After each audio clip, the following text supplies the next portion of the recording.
Welcome to this week's Cattle Call. I'm Susan Littlefield on the Rural Radio Network. I think the word of the day is going to be volatility and slow.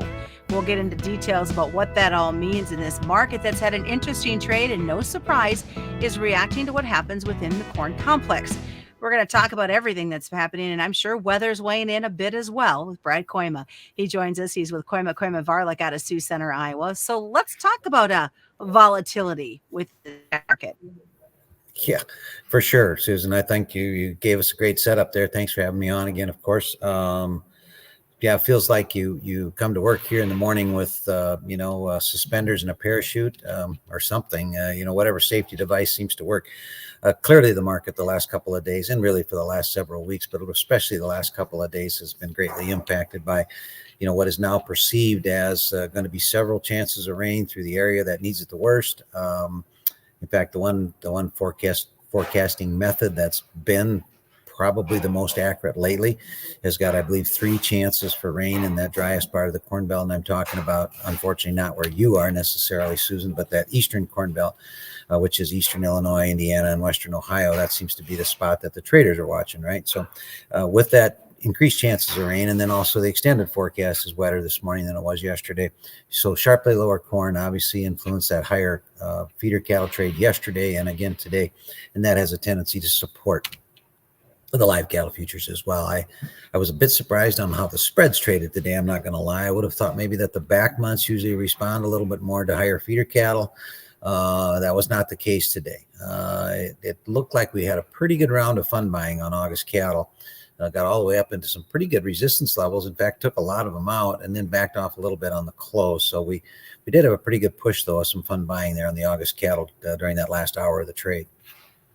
So we look at this. Obviously, we see the cattle and the corn trade back and forth all the time. But is this going to continue to be a pretty tough market for the month of July as we worry about where this corn crop's going to be? I would say that's a fair assessment.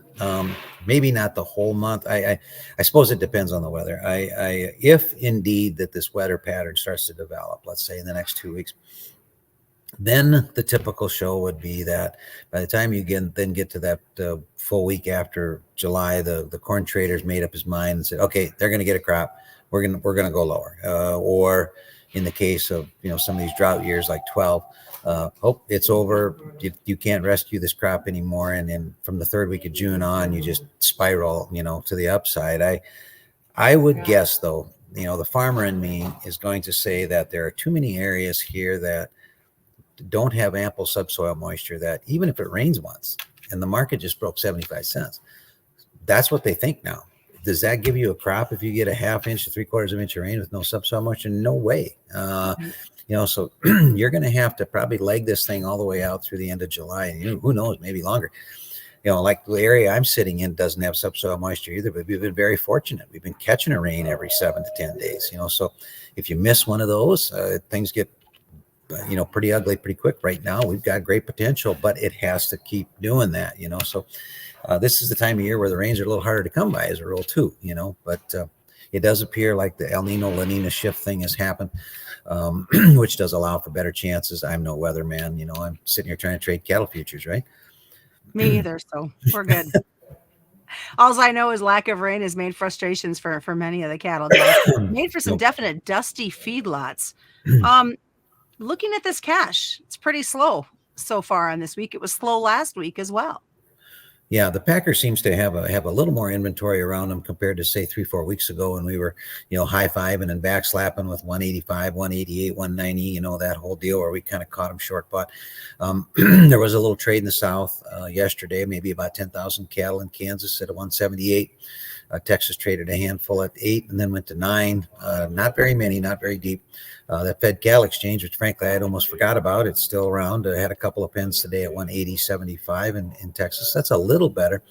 The trade finished up there last week, if you forgot, at 180. So I would say, kind of steady, maybe a little lower in Kansas. The North hasn't traded yet. Asking prices up here sit at near steady at 185. I did hear a little bit of 183. Maybe for maybe a call-in deal to one of the regionals.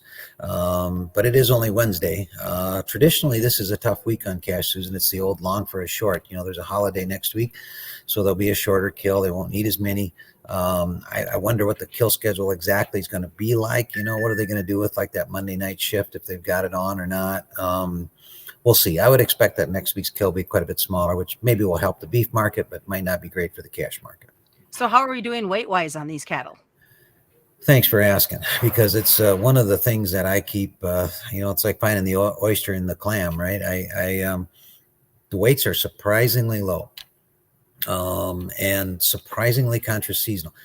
Surprisingly low. I don't know if that said that right. It's surprising that it hasn't started to go up already on the weights. I look back at the 2014 data, and because that was my favorite year up until this year, the big bull market of 14.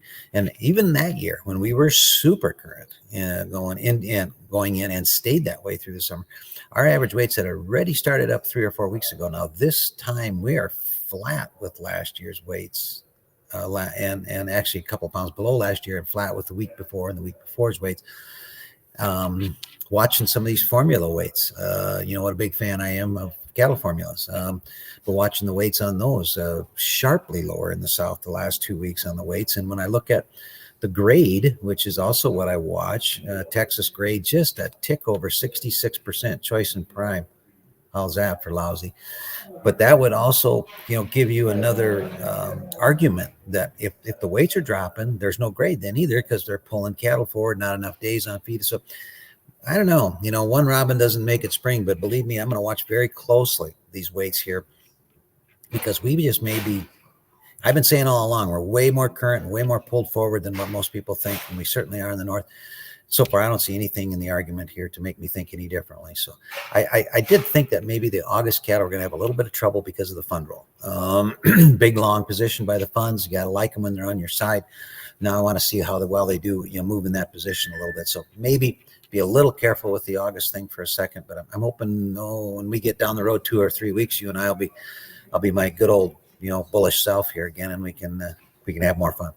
So long term, what are you looking at for this market? How about 212? That seems like a good number for fat cattle, don't you think? That works.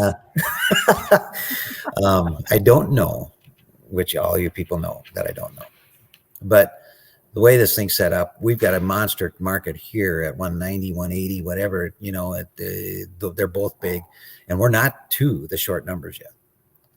You continue to get rain across the cow-calf country. We hold some heifers first quarter of next year without some sort of demand problem, of course, the black swan type situation. I wouldn't, I'd bet you a stake we'd got a shot at 200 anyway. I would do that. So. And finally, what about these funds? Do they need to be moved out of August? A bunch of them. Funds got the position up over 100,000, and looked like they added to it today, which is a little curious. But next week they'll start the pre-roll, the 5th business day of July. They have to roll part of them. We'll see if the market can handle that really well without seeing the August lose to October and December. Then I think you'd say, well, then that is even more strong evidence that this market's probably not going to get much more than this for a summer low. That's what we're searching for. Where's the summer low going to happen?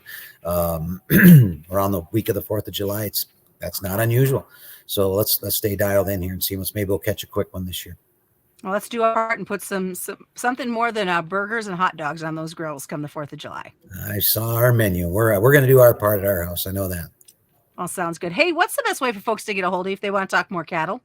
Well, our website, I think, will give you a whole lot of information. kkvtrading.com. kkvtrading.com. Thanks. All right. Thanks for joining us this week, Brad. That's been Brad Kooima. As we always remind you, commodity futures and options do involve a substantial risk of loss, not suitable to all investors. And that's been this week's Cattle Call on the Rural Radio Network.